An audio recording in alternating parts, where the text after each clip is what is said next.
Ողջույն, եթերում մոլորակ ռադիոն է։ Ձեզ հետ հարավային դպրոցի երկրորդ դասարանցիներն են։ Մեր կրթահամարելում շարունակվում են Մխիթար Սեբաստացի օրերը։ Մեզ շատ է հետաքրքրում, թե ինչու է մեր կրթահամալիրի անունը Մխիթար Սեբաստացի։ Ով է նա, ինչով է զբաղվել։ Եվ քանի որ արդեն կարողանում ենք համացանցում որոնումներ կատարել, գտել ենք հետաքրքիր տեղեկություններ նրա մասին։ Ձեզ բարի կնդրում։ Մխիթար Սեբաստացին հայ մեծ մտածող, ուսուցիչ, գրող և եկեղեցական գործիչ էր։ Նա ծնվել Սեբաստիա քաղաքում ու դեռ փոքր ժամանակ սիրել է սովորել,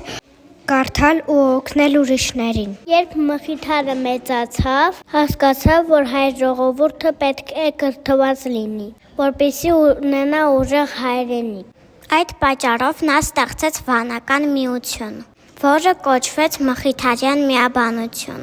Նա իր աշակերտների հետ գնաց Վենետիկ, որտեղ բացեց դպրոց և տպարան։ Այնտեղ նրանք տպեցին հայկական գրքեր, որոնք պատմում էին մեր լեզվի, պատմության ու մշակույթի մասին։ Մխիթար Սեբաստացին շատ է նպաստել հայ գրելի լեզվի և կրթության զարգացմանը։ Նա նաև առաջինն է կազմել այն գիրքը, որը սովորեցնում է, թե ինչպես ճիշտ գրել և խոսել հայերեն։ Նրա գործը շարունակվեց նաև նրա մահից հետո։ Այսօր մխիթարյան վանականները պահպանում և տարածում են հայ մշակույթը տարբեր երկրներում։ Մխիթար Սեբաստացին հավատում էր, որ գիտությունը, լեզուն ու բարությունը պետք է առաջնորդեն մարդուն ողջ կյանքում։ Մեզ համար արդեն պարզ է, թե ինչու է մեր կրթահամալիրի անունը Մխիթար Սեբաստացի։ Մեր կրթահամալիրը